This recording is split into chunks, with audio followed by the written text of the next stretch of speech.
Hello, my name is Austin Habish, the founder of Think Catholic, and you're listening to the Summa podcast, where we study St. Thomas Aquinas' Summa Theologiae in a way simple and insightful for anyone to understand. The Summa podcast is brought to you by Think Catholic. Taking two questions of the Summa a day, we'll seek to summarize St. Thomas's responses, discovering the brilliance of Aquinas and his Catholic faith is day 108. So let's get started. We're covering today questions 94 and 95 of the Prima Secundae, that is, of the natural law and of human law. The translation that I always use in these podcasts is the one generously provided to me by Ave Maria Press, the 5-volume set translated by the Fathers of the English Dominican province, which you can now get at a discounted price from Ave Maria Press's site by typing in the code SUMMA10. And so here we go. Article 1, whether the natural law is a habit. But first, what are habits, which we've discussed in previous episodes? But St. Augustine is quoted within this article as defining a habit as that whereby something is done when necessary, which sounds pretty abstract. Essentially, it is something you possess, even when you are not utilizing it, something modifying one of your faculties, intellect, will, sensitive appetite, for example, which you can then act through at will. We can take your habitual knowledge of English as an example, or the virtue of courage. These are qualities or aspects of you even when you are not actively utilizing them.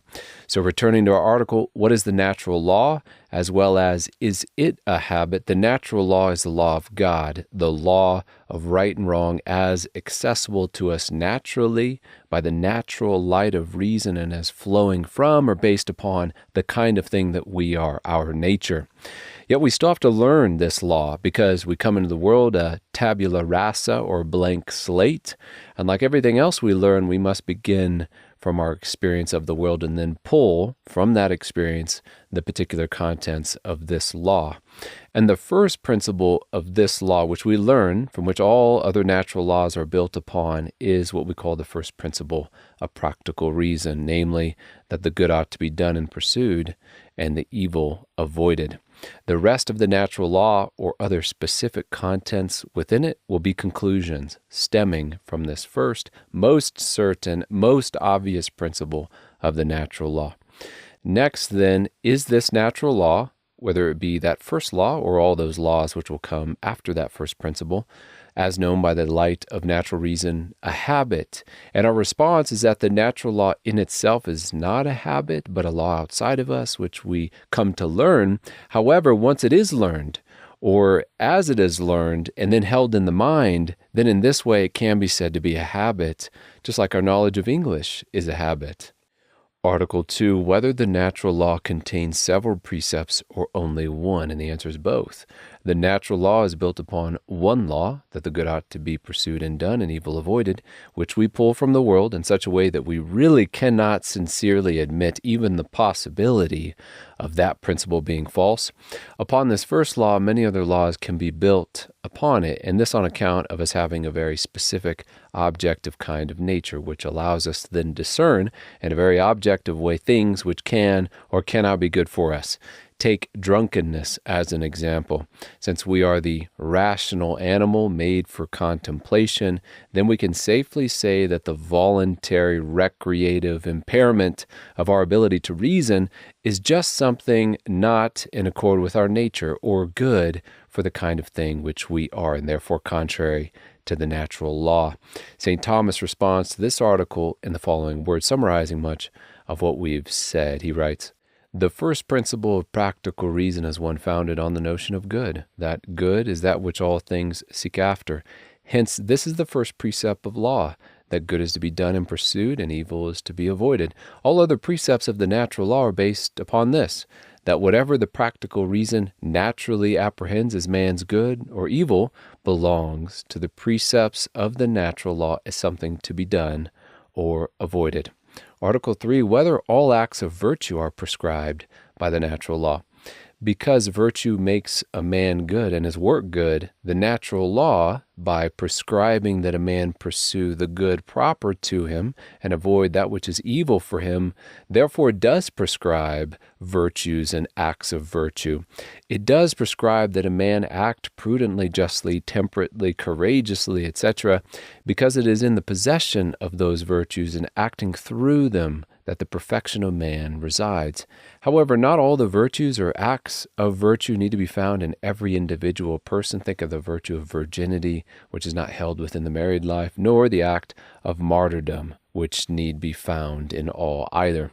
Bringing these ideas together, St. Thomas writes, "Since the rational soul is the proper form of man, there is in every man a natural inclination to act according to reason, and this is to act according to virtue. Consequently, considered thus, all acts of virtue are prescribed by the natural law. But if we speak of virtuous acts considered in themselves, i.e. in their proper species, thus not all virtuous acts are prescribed by the natural law." Article 4, whether the natural law is the same in all men. To respond to this article, it's probably easiest to begin with Aquinas' conclusion. He writes, "Consequently, we must say that the natural law, as to general principles, is the same for all, but as to certain matters of detail which are conclusions, in some few cases it may fail both as to rectitude and as to knowledge.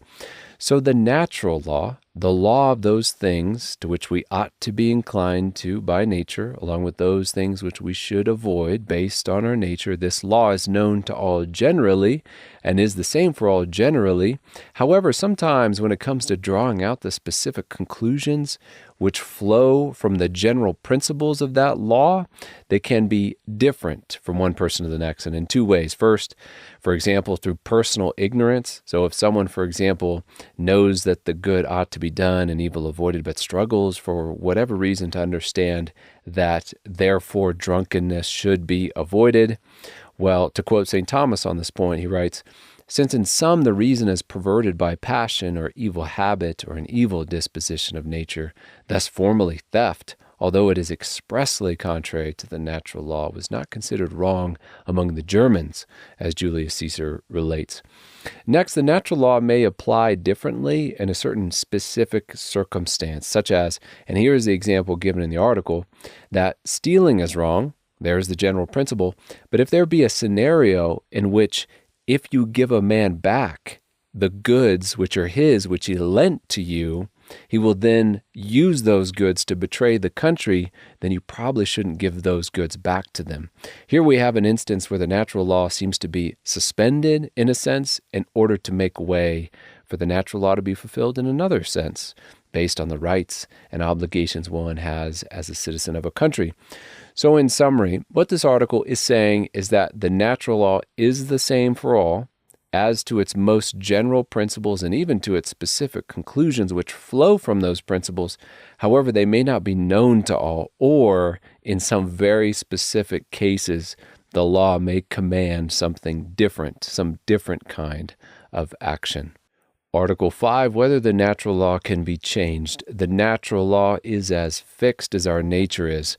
So as long as we are the rational animal, an intellectual, material thing, then those particular goods which follow upon the kind of thing that we are, what we ought to pursue and accomplish and avoid, is going to remain the same.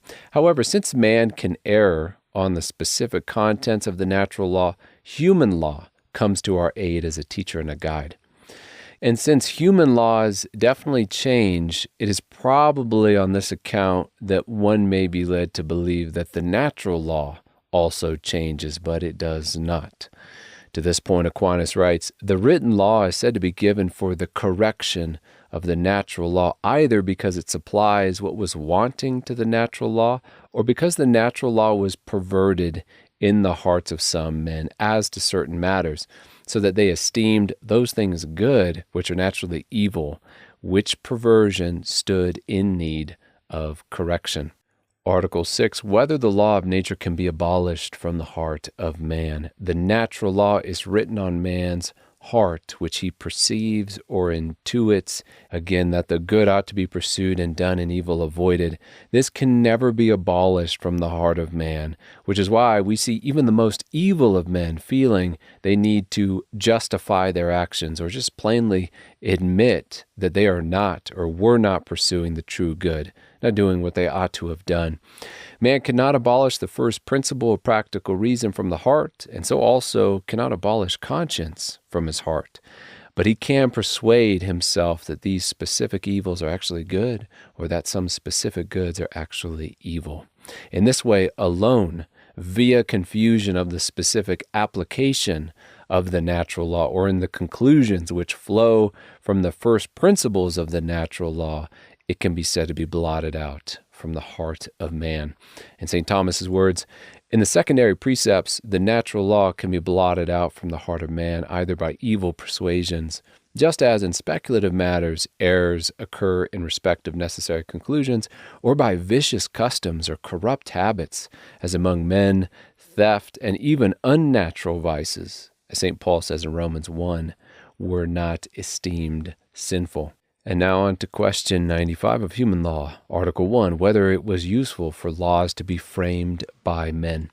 We do have a natural inclination to act according to reason. In other words, to act virtuously. Yet, and especially when one is young, it is easy to be confused as to the precise path of action, which is in accordance with right reason. Moreover, we also have our rogue passions to deal with, and therefore we need a teacher and we need training in order to orient ourselves habitually towards our good. Now, for some persons, possibly the training and instruction received from their father might be sufficient to carry a young man or woman a long ways along the path of knowledge and acquisition of virtue. But for many who are not amiable to instruction, who are perverted by passion or culpable ignorance, there is need for a more terrifying, more binding law to persuade them to act rightly. And this is human law, which as enforced by the state can be useful to individual men and women and society at large by instructing and guiding even the less willing in the way of virtue. And Aquinas' words, in order that man might have peace and virtue, it was necessary for laws to be framed.